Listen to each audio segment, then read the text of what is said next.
So thank you very much to be here to hear me speaking about linear viscoelastic behavior of bituminous binder.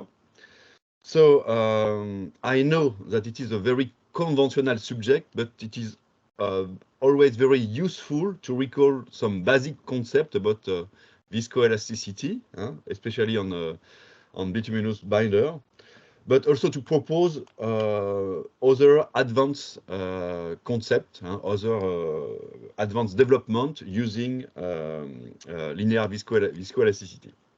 So I'm Emmanuel Chailleux. I'm a researcher at the University Gustave Eiffel, and I'm working a lot on bituminous binder and also on alternative binder. So I have a problem. Okay. So I will try at first to define why it is interesting to use a linear viscoelastic theory for bitumen characterization.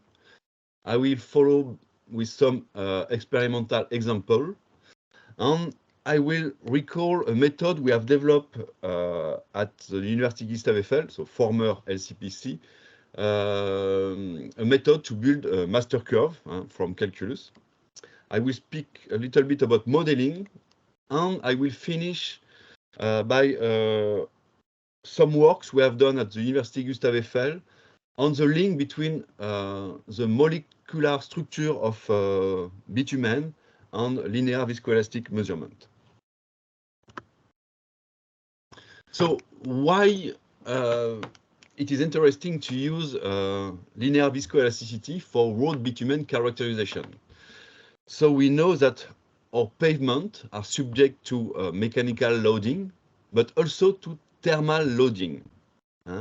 It means that we need to obtain the mechanical response of our material from a large range of temperature, from minus 40 degrees to 60 degrees, and perhaps more in the future.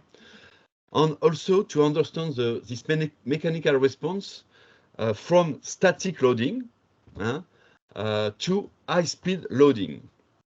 And the other thing is that the bituminous pavement we have in our country can be considered as a multi-scale object.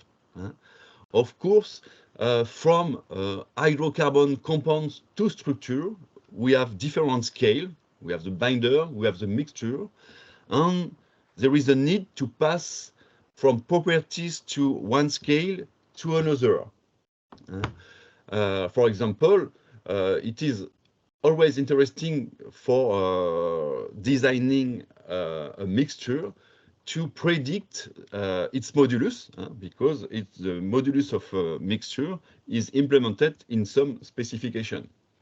And the viscoelastic nature of bitumen strongly dominates the behavior of the pavement structure.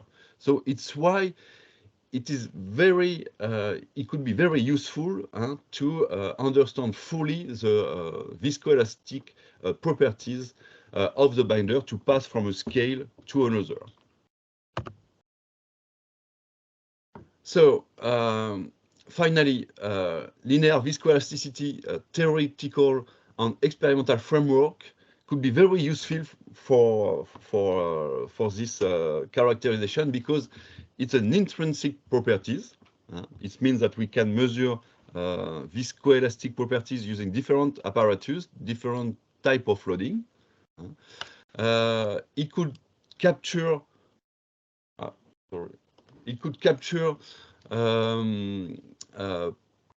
behavior among a large temperature and loading time ranges.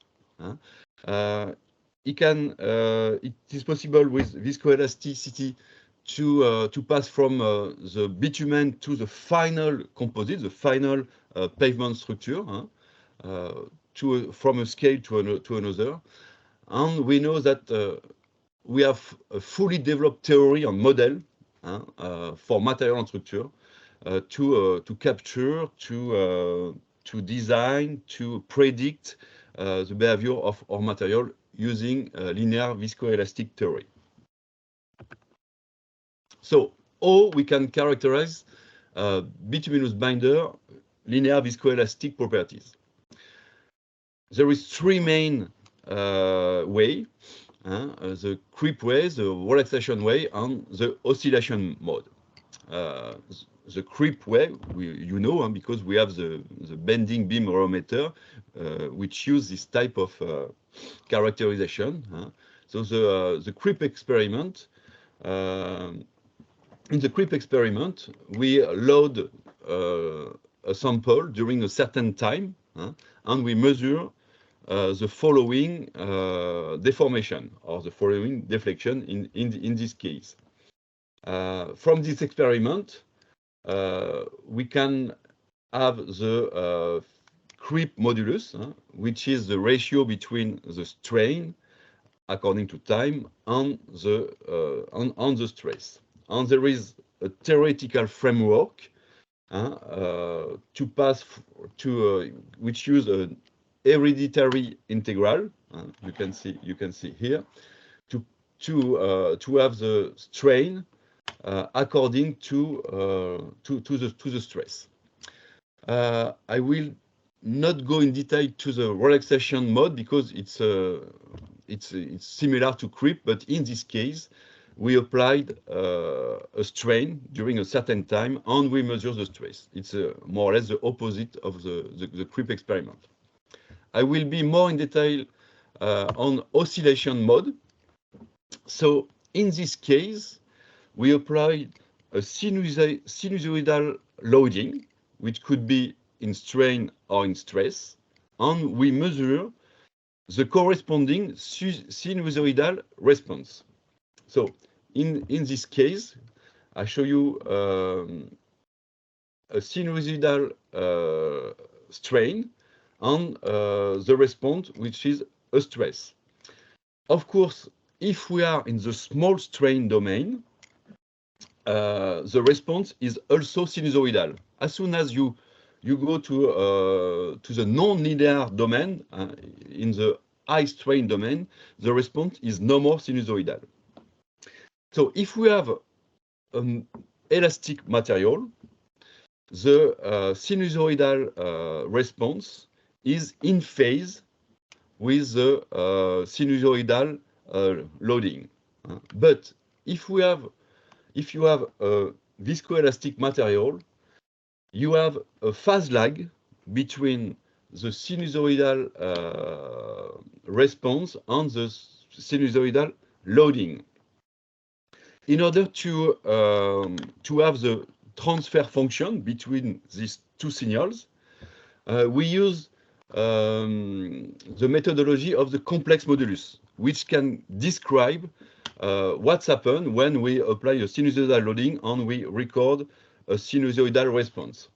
And this complex modulus is composed of the norm of modulus, which is only the ratio between amplitude of the sinusoidal loading and the sinusoidal response. And the phase lag corresponds to the time difference between the two signals. It just the complex modulus is just a way to describe these two signals, in fact. So I recall that the complex modulus can be described on two ways. The first is E equal E1 plus E2. E1 is the storage modulus, and E2 is the loss modulus. It corresponds to the energy which is stored and which is dissipated in material when it is loaded. Another way is to express the complex modulus as the norm of modulus, exponential E delta or phi, which is the phase lag. We can measure this complex modulus in tension compression mode, but also in shear mode of loading, and we can make the link between the shear modulus and the tension compression modulus using the Poisson ratio. You can see here on the expression on the right. The Poisson ratio is generally equal to 0.5 at high temperature, but we know that this Poisson ratio is also viscoelastic. So generally for bitumen, we use two types of device to measure the viscoelastic property. The dynamic shearometer. With this dynamic shearometer, we measure generally the shear modulus. But at University Gustavus we also like to use dynamic mechanical analysis to measure the linear viscoelastic properties, not only in shear mode of loading, but also in tension compression, which is very useful at very low temperature. So here you can see some typical graph. We have after linear viscoelastic measurement over different temperature and frequency. So on the left, you have the norm of complex modulus according to temperature for different frequency. And so you see that the norm of the complex modulus decrease with temperature, but increase with frequency. And on the right, you have the phase angle according to temperature. And we see for usual bitumen that the phase angle increase with temperature and decrease with frequency. Another way to understand our material is to plot some natural master curves. This natural master curve we call a Black diagram or Kolk-Cole diagram correspond to the viscoelastic signature of our material. So on the right we have the Black diagram which correspond to the phase angle according to the norm of modulus. We have no more the frequency on the temperature on this graph. And on the right, we have the Kolk-Cole diagram, which is the loss modulus according to the storage modulus. So we will see on detail some example, but focusing on the Black diagram. So here it's a Black diagram of a pure bitumen, and we recognize a typical viscoelastic signature. So it means that at high temperature, we have a material, we behave like a Newtonian liquid. It means that the phase angle is close to 90 degrees, and the modulus is very low. All the energy is lost when we load this material at high temperature. It's a liquid. At the opposite, at low temperature, we have a very high modulus, which tend to 1 gigapascal, and the phase angle is very low. The behavior turns to an elastic solid. And between, we have all the viscoelastic state between this viscous behavior to this elastic behavior. It's a typical behavior of a pure bitumen.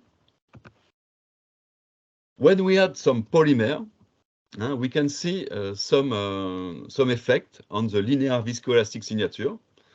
So here we see that always at high temperature the phase angle turn to 90 degrees, and at low temperature turn to 0 degree. But in between, the polymer network tends to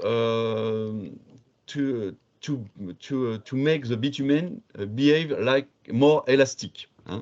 The polymer give elasticity to the bitumen, and we can see it on this plateau, this elastic, this caoutchouc plateau, which arrive at 50 degrees.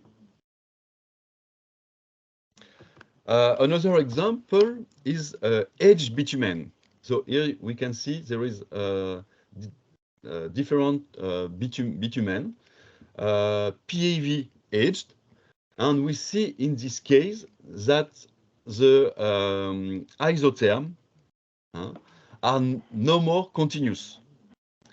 It means that from a temperature to another, it is not the same linear viscoelastic signature.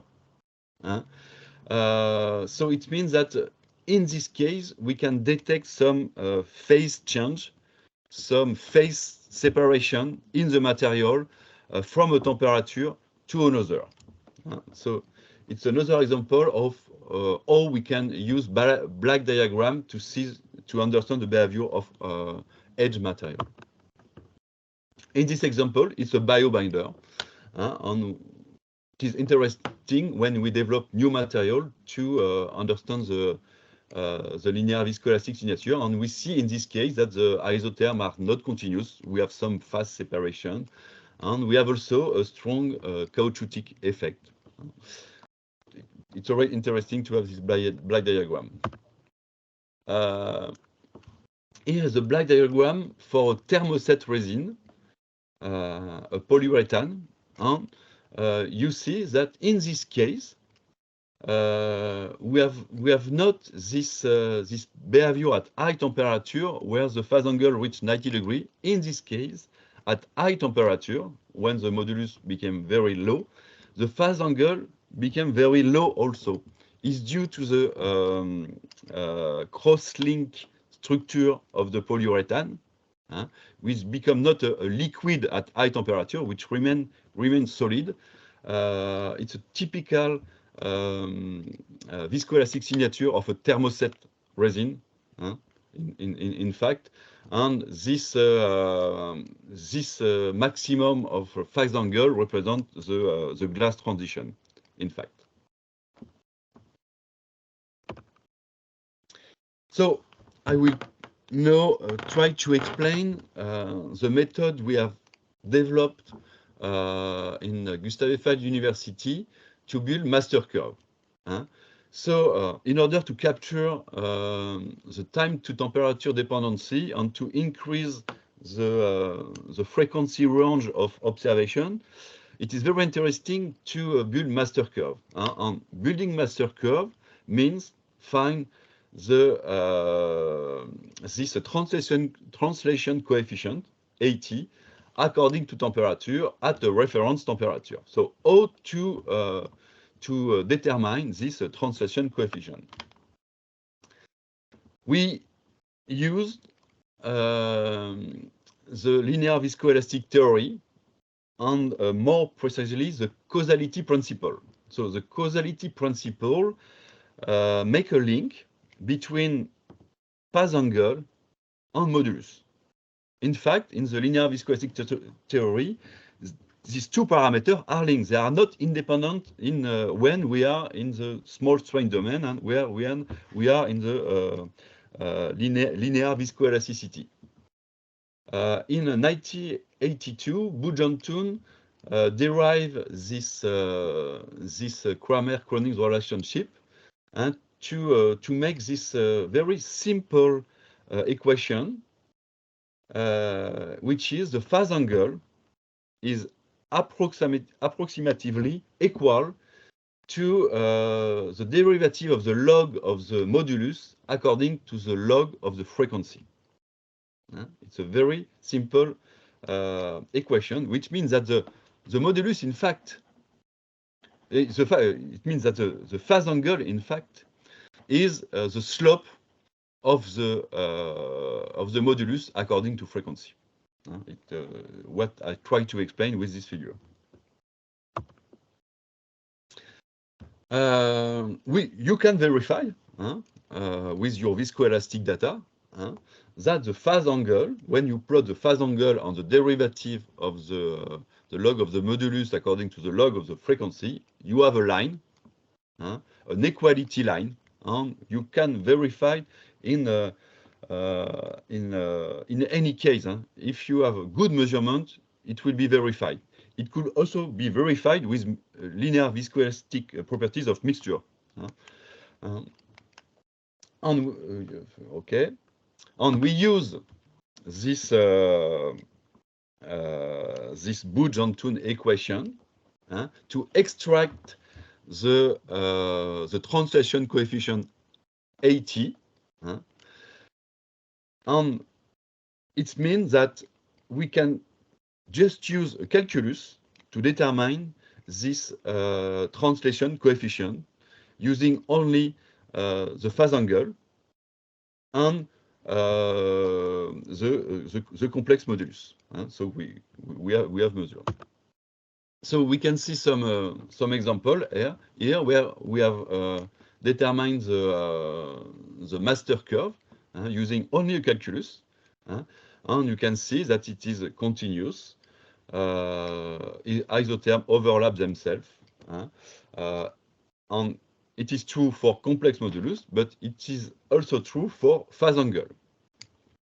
At University Gustave Eiffel, we have developed a software you can find on the following website address, ViscoAnalyse, when you can use your data if you want to apply this master curve construction.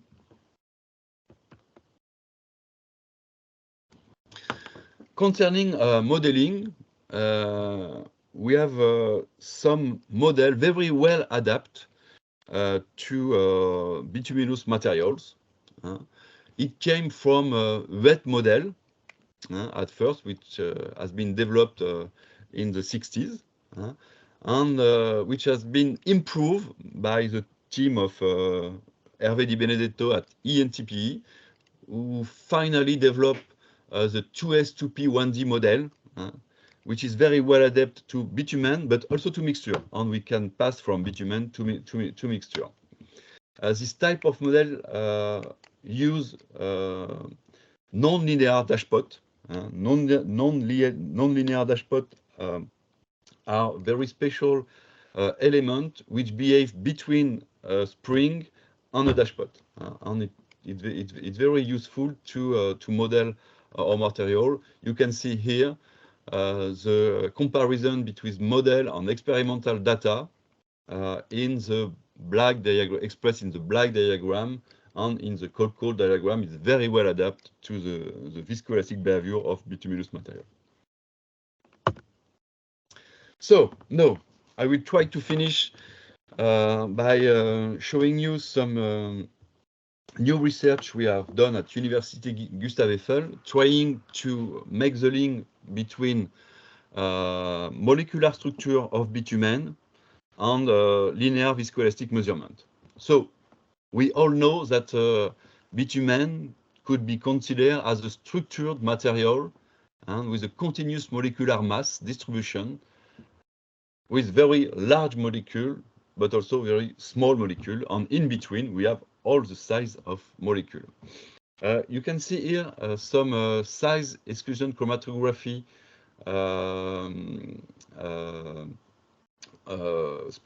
spectrum for the whole asphalt, for asphaltene, for resin, aromatic, and saturate. And we see that the whole asphalt is composed of big molecule, asphaltene, and very low to very small molecule like saturate and aromatic. So it came from a paper we have written for construction of building material some years ago. So how to link molecular structure to linear viscoelastic measurement? So I will try to explain the work of Andrea Temelli, the doctoral work of Andrea Temelli, who has strongly worked on this development, the delta method concept, which has been developed firstly for polymer in 1984, but which was introduced by Zanzotto for bitumen. And we improve with Andrea this method using phase angle, whereas Zanzotto used complex modulus data. So the method is based on the following concept: that the observation time according to molecular relaxation time. So the molecular relaxation time corresponds to the time to a molecule to come back to equilibrium after moving, as you can see on this little sketch. If I come back on the phase angle master curve and try to explain from the molecular structure point of view, when the phase angle, so here you have the phase master curve of phase angle according to frequency, the phase angle according to frequency. When the phase angle is 90 degrees, it is strongly influenced by the biggest molecular structure, because the biggest molecular structure have very long relaxation time. And the phase angle equal to 90 degrees means that the observation time is very long in comparison to the longest molecular relaxation time. So it means that in this case, the biggest molecular structure have a strong influence. At the opposite, when the phase angle equal 0 degree, it means that the observation time is very short compared to the shortest molecular relaxation time, and the smallest molecular molecule have short relaxation time. And in between, we have influence on all molecular size. So it means that with a measurement at decreasing frequency, more and more molecules of increasing mass relax. When we say they relax, they don't contribute anymore to the complex modulus. So it means that we can say that the phase angle is linked to the cumulative molecular weight, the cumulative weight of fraction of species up to a specified molecular weight.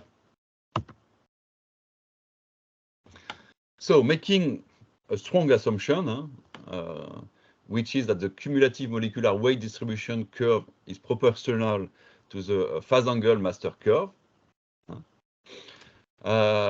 and using a relationship which has been defined by Zanzotto, making the link between the molecular weight and the frequency.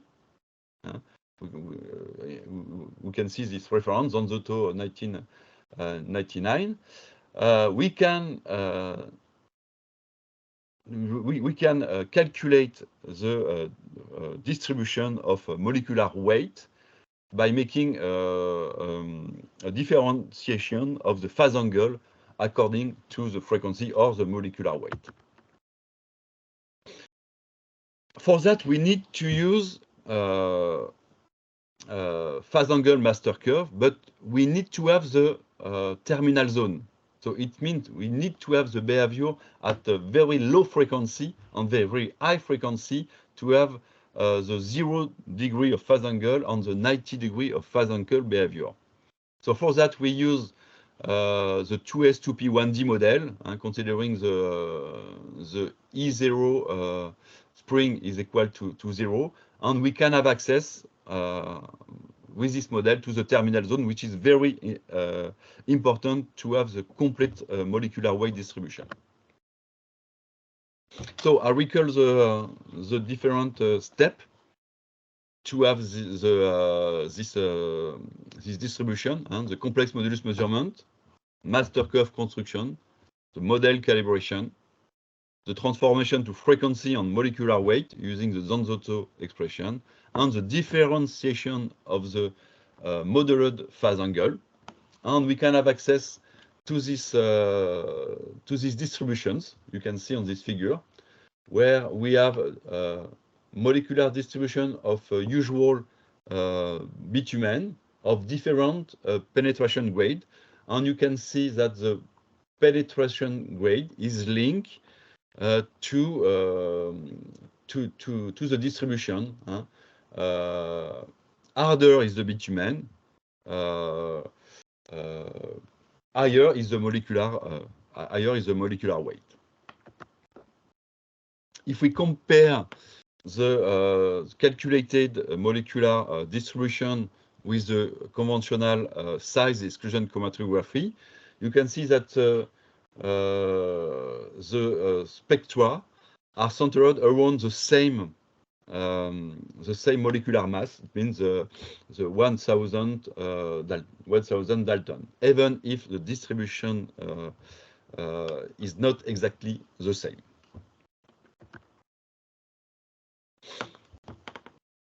So I can show you that we can capture some very interesting effect. For example, here we have measured we have calculated the distribution of asphaltite, which has a very high molecular weight, in comparison to bitumen modified by this asphaltite, and we can capture the effect of the modification with asphaltite, where we can see a displacement of the distribution among high mass. On the opposite, we can also capture the effect of rejuvenation when we add an oily product in bitumen. We see that there is a displacement of the distribution among the lower mass. It's a very interesting tool to understand the effect of a modification.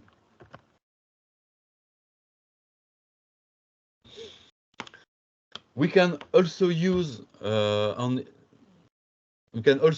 this distribution, this molecular distribution, to determine a new parameter, and it came from the Siroma Rodrigo doctoral work, which has been done at University Gustave Eiffel, where we observe that with aging, we have the apparition of a new population, and this population appears above 1,500 grams per mole, which correspond more or less to 2 asphaltene molecules. So it means that we can capture with this delta method the agglomeration of molecules during aging.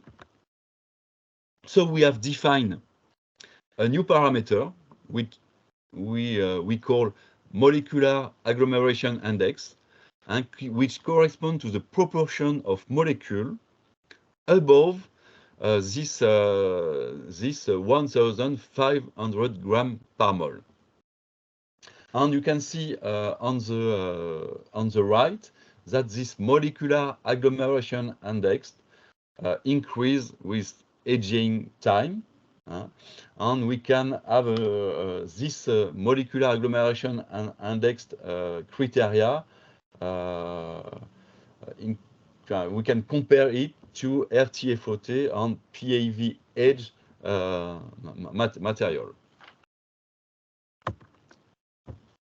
We have compared this molecular agglomeration to the very used Glover-Rowe parameter, and it is a surprise, but it is very linked to these parameters.